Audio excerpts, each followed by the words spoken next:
اللي قدام حضراتكم ده محصول علفي اسمه البونيكام، مزروع النهاردة في مصر ويعتبر من أهم محاصيل أعلاف الثروة الحيوانية على مستوى العالم، لأن نسبة البروتين بتوصل فيه وهو أخضر لغاية 14% والجاف 22%، بخلاف السكريات اللي معناها طاقة.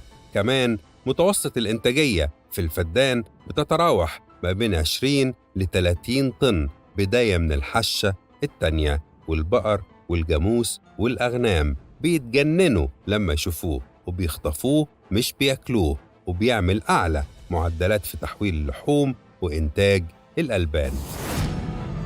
اسم الصنف ده تحديداً بونيكام MG12، برازيلي وعمره بيمتد في الأرض لحوالي 10 سنين، وأنتجته شركة عالمية متخصصة في التقاوي اسمها ميتسودا، معروفة طبعاً، واللي نجح في الاستحواذ على ثقتها لتوزيع البذور والشتلات في مصر 2 من الشباب الجدعان، عادل الشرقاوي وعبد الله الشرقاوي، وهم من محافظة البحيرة، مركز الدلنجات، وتحديداً قرية البستان، وبجد بيشتغلوا ليل ونهار عشان يتوسعوا في الصوب اللي بتنتج شتلات البونيكام وبينقلوها بعد كده لأراضي المزارعين.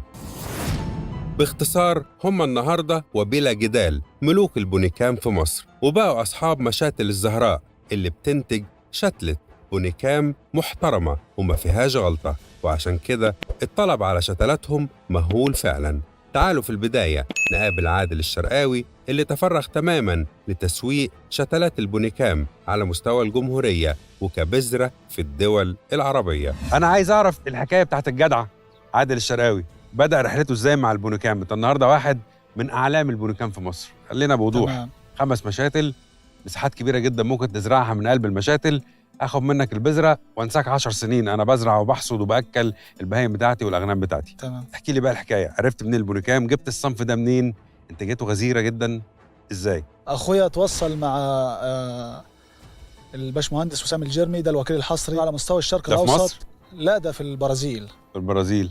اخويا طبعا اتعرف عليه وكده، فقال نجربوا المنتج ده في مصر، فهو كان نزل قبل كده بس كانت نزلت نوعات تانية، فاحنا توصلنا ليه لحد ما توصلنا للام جي 12 ده، فاحنا خدنا منه عينات وبدانا يعني في بونيكام اتزرع في مصر وما كانتش نتائجه كويسه؟ ما كانتش نتائجه كويسه. تمام. فبدانا جبنا بقى البونيكام اللي هو الام جي 12 ده، نزلناه ام جي 12. لما نزل هنا مصر نزلناه هنا، فبدانا نجربه الاول قلنا نجربوه في الاراضي وعند المزارعين وكده. لما بدا ينجح معانا وبقى يشتغل وكده، بقى ننزل منه كميات، وبدل ما كان مشتل طبعا وسعنا منه. تمام. البونيكام ده هنا في مصر اولا بيتميز بنسبه الطاقه، بنسبه البروتين. بروتين قد ايه وطاقه قد ايه؟ بروتين بيوصل في الناشف لحد 22 لحد 22 في الناشف. وفي الاخضر بيوصل لحد 14 16 حسب الارض. ده في البرسيم؟ ده في البرسيم حسب خصوبه الارض، وغير كده كمان بتاخد منه انتاجيه عاليه. يعني البرسيم مثلا بيبقى طوله نص متر، انما ده بيوصل معاه لحد 2.5 متر. فده انتاجيته عاليه. هو بيتحش كل قد ايه يا عادل؟ اول حشه بنحشها على 45 يوم، شهر ونص. وبعد كده كل 25 يوم، لان هو بيعشق الحر، يعني ده بيحب الحراره. انا لما شفت في المشتل انا شايف شتله، صح؟ تمام. عود واحد، ورق ملفوف على بعضه. ما احنا منين الكثافه دي كلها؟ بيعملها ازاي؟ ما هو احنا لما بتزرع العود ده بيعمل كوديا، كل ما بتحش كل ما بتزداد الكوديا معاه. وفعلا بيقعد 10 سنين في الارض؟ بيقعد 10 سنين. يعني انا باخد منك الشتله وتنساني بعد كده؟ يعني احنا زرعنا دلوقتي بقى لنا 3 سنين، بسم الله ما شاء الله شغاله زي الفل. نفس الشتله الاولانيه اللي من 3 سنين؟ نفس الشتله وبتزداد معانا. طب ليه ما انتشرش في مصر رغم النجاح ده كله يعني؟ هو حاليا دلوقتي يعني احنا اول ما خدناه من 3 سنين وجربناه اول سنه نجح معانا، كبرنا الشغل وبقينا نوزع على مستوى الجمهوريه، حتى وزاره الزراعه خدت مننا، ان كان في سينا ولا في المغرى. وزاره الزراعه اتعاقدت معاك وخدت منك شتلات؟ خدت مننا الشتلات. وتم زراعتها فعلا في سينا؟ وتم زراعتها في سينا السنه اللي فاتت، وبسم الله ما شاء الله طلبوا مننا السنه دي وبيزرعوا السنه دي. خلي بال حضراتكم، نبات البونيكام بيتحمل ملوحة مياه الري لغاية 8000 جزء في المليون، ونقدر ناخد منه حشات كل 25 يوم على مدى 9 شهور في السنة، وكل ما نحصد منه يزداد الإنتاج ويتكثف. وفي 3 شهور في السنة وهي ديسمبر ويناير وفبراير بيقف فيها الإنتاج، لأنه محصول صيفي عاشق للحرارة المرتفعة، ولكن ممكن جزء من المحصول يتحول لعلف جاف ويتخزن للاستخدام في الأشهر العجاف الثلاثة. عندنا منطقة في مصر عزيزة علينا جدا، منطقة المجرى. طبعا مشروع 1.5 مليون فدان الرئاسي مشكلتها الوحيدة ملوحة المية. تمام. هل بونيكام ممكن يبقى أحد الحلول السحرية لزراعة 280 ألف فدان بأعلاف توفر على مصر كتير قوي؟ تمام. هو البونوكام عامة يعني بيتحمل الملوحة لحد 7-8 آلاف جزء في المليون. ويطلع بإنتاجية عالية ولا الإنتاجية بتتدهور؟ لا، بالانتاجية بتاعته بتكون كويسة، بس الملوحة ما تتخطاش 7-8 آلاف جزء في المليون في الأرض وفي المية. ويديني الإنتاجية اللي أنا ويديك أعتمد الإنتاجية اللي عليها أنت تعتمد عليها عشان أعمل مشروع إنتاج حيواني في قلب الصحراء. تمام. صح كده؟ مظبوط. يعني أنا عايز أفهم منك حاجة، إمتى أحس إن الزرعة طابت؟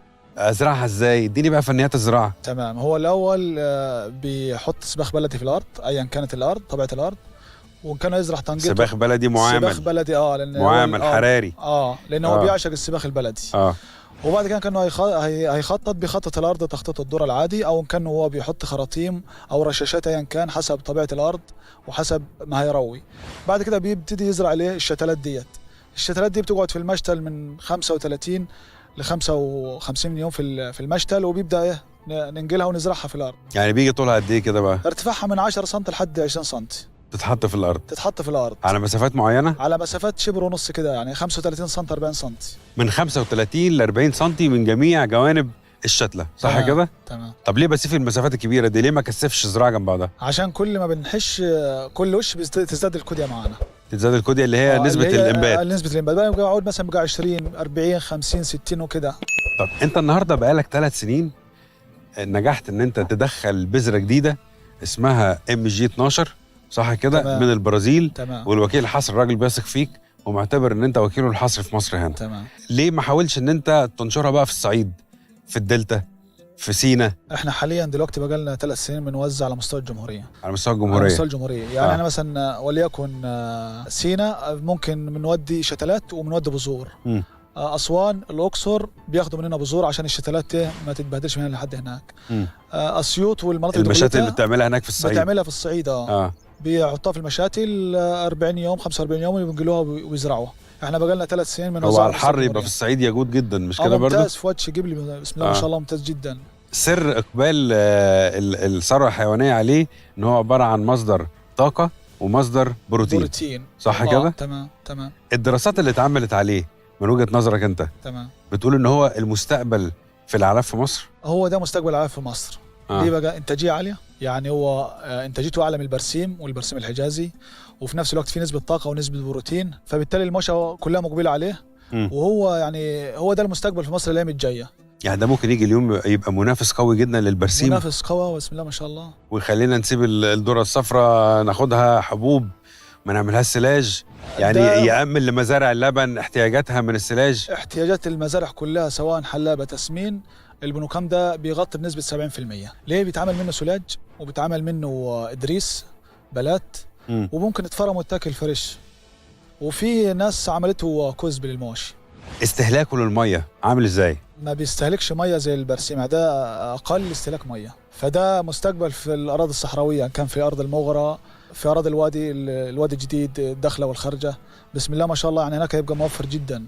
اتحركنا مع عادل الشرقاوي لزيارة مزارع الأغنام وأبقار التسمين اللي بتعتمد النهاردة اعتماد كبير على البونيكام كأعلاف رئيسية. كمان زرنا مشاتل الإنتاج للبونيكام. تعالوا نفهم منه ليه البونيكام MG12 تحديداً اللي بيحاول ينشر زراعاته في مصر. هو بص، يعني خليني أقول لك حاجة، وريني كمان دي بعد إذنك. يعني ما شاء الله المجموع الجذري بتاعها قوي جدا، واللي احنا شفناه في الأرض يعني هو بيتشعب بقوة عشان يقدر يطلع كمية الورق ويقعد 10 سنين في الأرض. تمام. حاجة مذهلة. تمام. بس احنا نعرف البونيكام من سنين، 10-12 سنة. في ناس بتجيب بونيكام من المملكة العربية السعودية، من البرازيل، بتزرعه في مصر هنا، بس بتبقى محاولات يعني ضيقة جدا. بسيط. انت النهاردة بتقود التوسع في زراعته. تمام. ليه MG12؟ اشمعنى ده اللي انت لازم نتوسع فيه في مصر؟ انت بتقول لي كده. بص بقى، بالنسبة للبونوكام ده أنواع كتير ومنتشر في السوق، أنواع كتير. رجعها تاني في مكانها والنبي الأول. ماشي. بالنسبة للبونوكام ده أنواع كتير، ولكن أفضل نوع حاليا على مستوى العالم هو البونوكام البرازيلي MG12. لأن أولا شركة ميتسودا ديت في البرازيل هي الشركة الأولى عالميا في تجهيز البذور. عندها أنواع كتير، ولكن هي افضل نوع حاليا الوقت اللي ثابت وجوده على مستوى العالم اللي هو البونوكام البرازيلي ام جي 12. بيتميز من نعومه الساق ونسبه الطاقه ونسبه البروتين في كل المواصفات. دلوقتي هنقابل عبد الله الشرقاوي وهو مسؤول المشاتل والإنتاج للبونيكام. تعالوا نتعرف على طريقة زراعة البونيكام وتكلفة الفدان والعائد من الإنتاج. تفرغت تماما لإدارة مشاتل البونيكام. ده مشروع العمر. مظبوط. شراكة بينك وبين الأستاذ عادل الشرقاوي. تمام. عملتوا شغل حلو جدا، وانتوا أصلا أبناء عمومة، فقلبنا على قلب بعض. نعم. انت مسؤول المشتل، مسؤول توزيع الشتل على المزارعين، مسؤول انك تعلمهم يعني ايه زراعه بونيكام. مظبوط. بتروح تقول لهم ايه؟ الحمد لله والشكر لله يا رب. احنا بنتابع مع المزارع من ابتداء من الحجز، موضوع تجهيز الارض، ازاي بيتم تجهيز الارض، والميعاد اللي بيتم تسليم الشتلات للمزارع.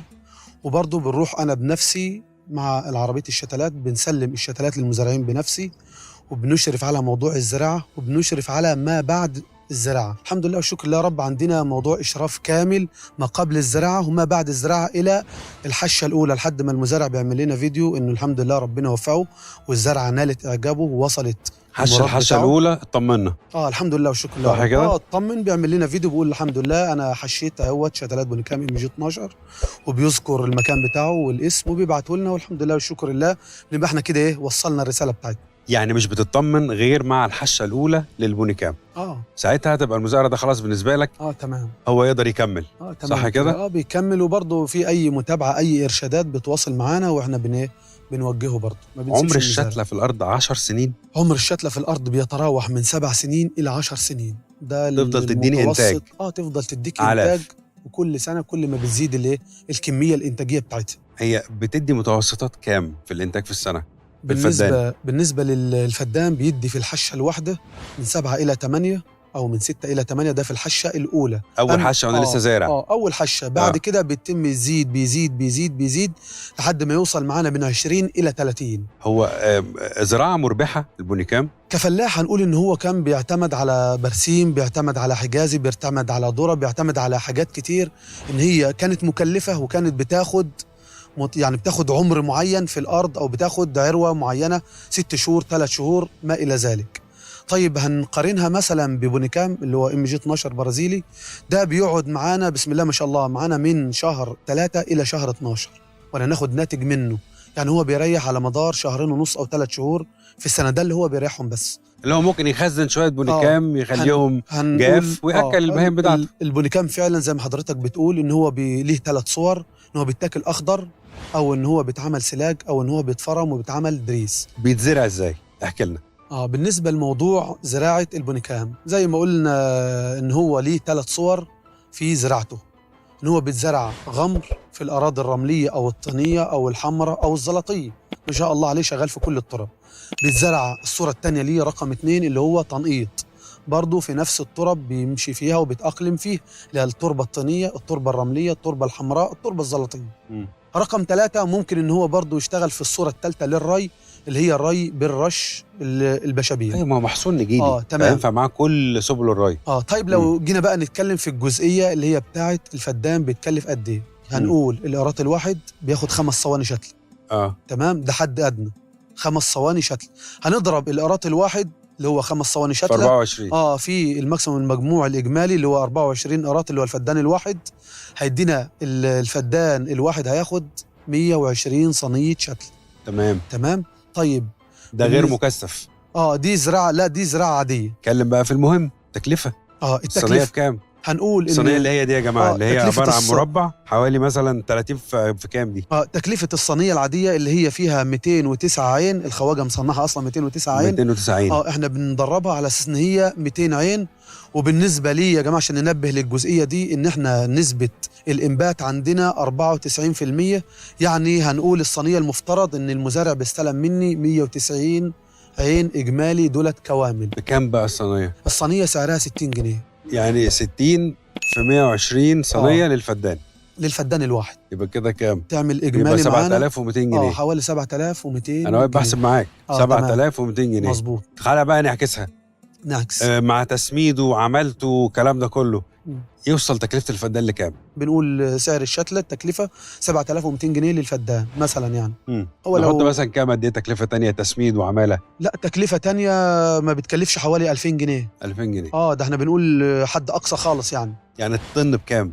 هنتكلم مثلا عن سعر الطن اخضر النهارده سعر الطن اخضر مثلا من 600 ل 700. تمام. ان هو هيحشه مثلا من الارض بتاعته زي ما شفنا كده في الارض، ان هو هيحشه وهيبيعه طن على طول اخضر من 600 الى 700 جنيه. طيب في الصوره الثانيه بتاعته ممكن ان هو يوصل معاه لحد 2000 ونص في الناشف اللي هو الدريس. انتوا زارعين مساحات لمزارعين، عندكم مشاتل ما شاء الله، داخلين عروه جديده، في طلب؟ بسم الله ما شاء الله. السنه في دي طلب خارجي؟ السنه دي احنا بسم الله ما شاء الله عندنا اقبال رهيب خالص على البونيكام من السوق المحلي على زراعته. في السوق المحلي، وعلى فكره في السوق العالمي احنا بنطلب مننا كميات برضو ان نصدرها شتلات؟ شتلات او ناتج، فاحنا او ناتج او بذور. البونيكام محصول علفي متميز، والعائد من الفدان مجزي جدا، وبيعمل طفرة في إنتاج اللحوم والألبان، وتكلفة زراعته بسيطة، ومعاملاته الزراعية محدودة، يعني محصول واعد جدا وبيقلل تكلفة الإنتاج الحيواني، وممكن يتزرع في الأراضي اللي مياه الري فيها ملوحتها مرتفعة جدا، يعني مفيش أفضل من كده.